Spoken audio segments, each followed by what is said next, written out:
Hello everyone, I am Armisha Linderecho and this is the final presentation for the Management Information System made for the TLE Department of Dr. Maria D. Pastrana National High School.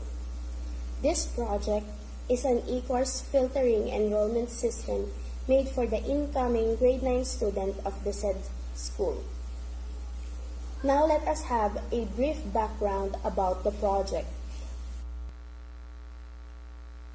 In the recent K-12 curriculum implementation, the teaching of technology and livelihood education provides the student with the necessary experiences, valuable knowledge, skills, and values that will serve as a stepping stone in having a better life.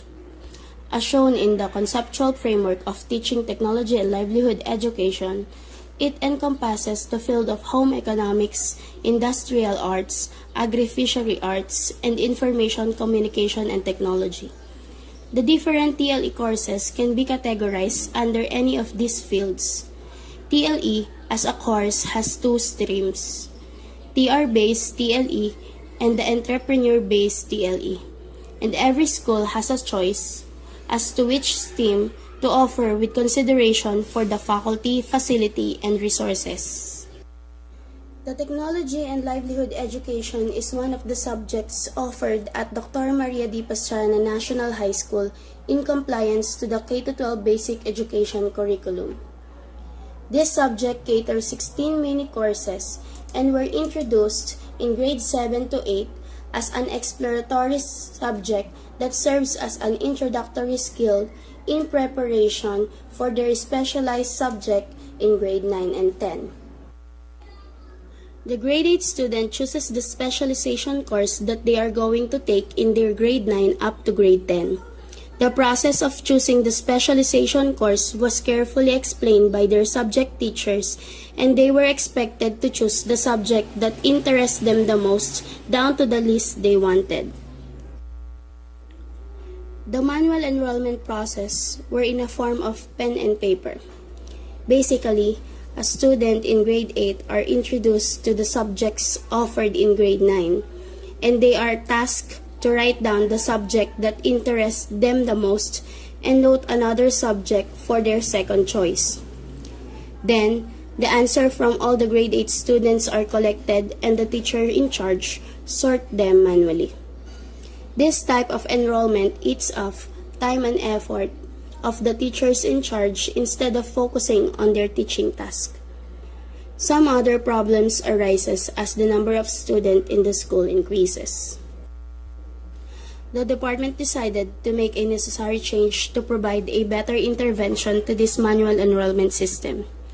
As an intervention, the idea of developing an automated system that will provide the DMDP NHS, specifically the TLE department, an easy enrollment system for their incoming grade 9 student in choosing their specialized course was planned. This new system is to be called e-course filtering enrollment system. To better understand the department's stance, all the data and information were gathered and collected from the personnel of this department together with the help of their principal and the department head. The following is the result of the SWOT analysis that was conducted to justify the problem of the concerned department. Here are the lists of the strengths of the department. Easy access on the students' data and information since the department has a complete documentation of all of their activities. Secure privacy of information for the personnel are well aware of the data privacy law. The department were all positive in improving the quality of their service, and they have a deep commitment to change. From these strengths, the department also faces their weaknesses. Long queues on handling the manual enrollment process that takes a lot of time. The uncertain security of the enrollment service. Some students needed further assistance in the enrollment process. They fear the risk of losing the data and unable to recover it, making the system simple for the end user. Although they have a deep commitment to change, they are also uncertain of the possible result of the new system. This new system also provides the following opportunities for the department. The improvement of the system will also improve the communication with the students. This new system will hold all the necessary data needed by the department to properly decide what to do next. This will provide training for the department's personnel. This will increase the technological awareness of the department. In this new system, it also proposes threat for the department. Number 1 is the system failure. The IT support staff of the department is still few. The priority of the department might change during the development or in the implementation of the system. The course offering of the department is limited to their available resources. Handling students' inquiry is still time-consuming, for in reality, some students may need extra time to understand the system. Now let us identify the problems that the department experienced in the last 5 years of the manual enrollment implementation. The schedule of classes given every school year depends on the number of enrollees of the school, and the subject's schedule often changes, and it becomes the problem if the course that the student chooses is not available in that time. Collection of data from the target respondents during the last quarter of the school year is quite disturbing because the students' attendance is quite poor.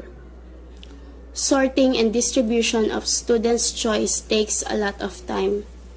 Bias selection of student based on the teacher's choice, which for them, it always happened for they wanted to have the highest pointer student in the class.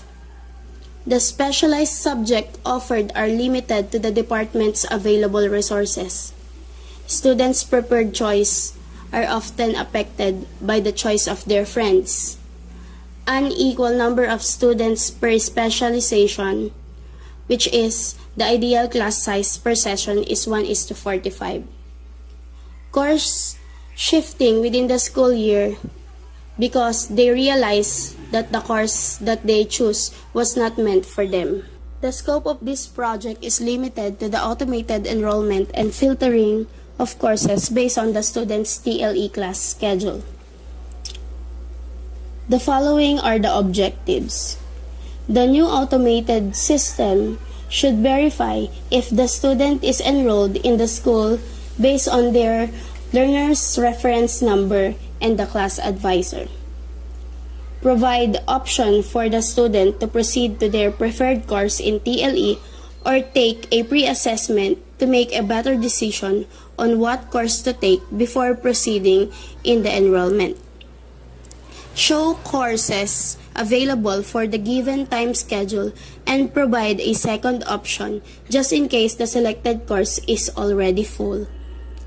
Filter courses based on the schedule and automatically divert student to their second course option if the first choice was considered full. Given a maximum of 50 students per class. Send notification to the student for successful enrollment. The new system must also have a login for admin for easy access on the stored data. View and print result for the teacher's reference on their class that they will be handling. The new system must be easy to use, and this must reduce the teacher's burden at work and focus on the teaching only. This is the conceptual design of the new system. The registration and the admin login tab can be found at the main page of the system. For the student's role, the sign-up or registry facility where they are asked to provide the correct data and basic school information needed before proceeding in the enrollment. All of the information were to be sent to the database for verification before they can proceed with the enrollment. A denied notification will be sent to the student if he or she was found unofficially listed to the student enrolled in the school.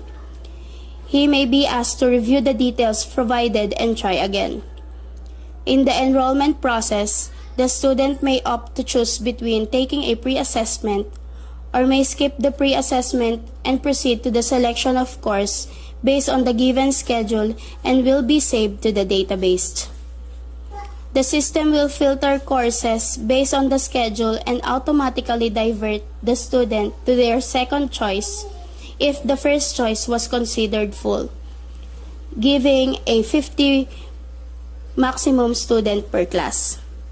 The system will send a notification to the student for a successful enrollment. The system also provides an admin access to view the enrollment data and print out the necessary information to be distributed to the teachers handling the classes. This is the proposed system and user interface of the new system. At this portion, the title of the system and the department and school logo should appear. At the main menu, you will find the Home, About the School, and Contact Us button, and at the opposite side is the Admin Login facility. These spaces provided if the department wish to display the school mission and vision or provide a video tutorial on how to use the system. At this phase, the department can put the announcement for the users and update about the school. And at this space is the registration button for the students enrollees. Now let us see how the registration process should look like. This is the registration page. As you can see, the basic student information was to be provided together with the student's unique reference number and the section and the name of their advisor. They may opt to provide their contact number and email address for additional reference. Then, by clicking the next button, the student's information will be sent to the database for verification. When the data provided did not match any of the pre-stored data of the student, a notification will appear and the student will have to recheck the information that he provided and try to submit again. Upon successful verification, the student will be directed to this page where he or she has to enter the time of his class schedule. After keying the class schedule, the student will be directed to this page where the pre-assessment option is provided if the student was not yet decided on what to take and will rely on the result of the assessment. Or the student may proceed to the enrollment and skip the assessment process. Upon entering the enrollment procedure, the courses offered at the given schedule will be displayed at this page. The student will now select his/her preferred course.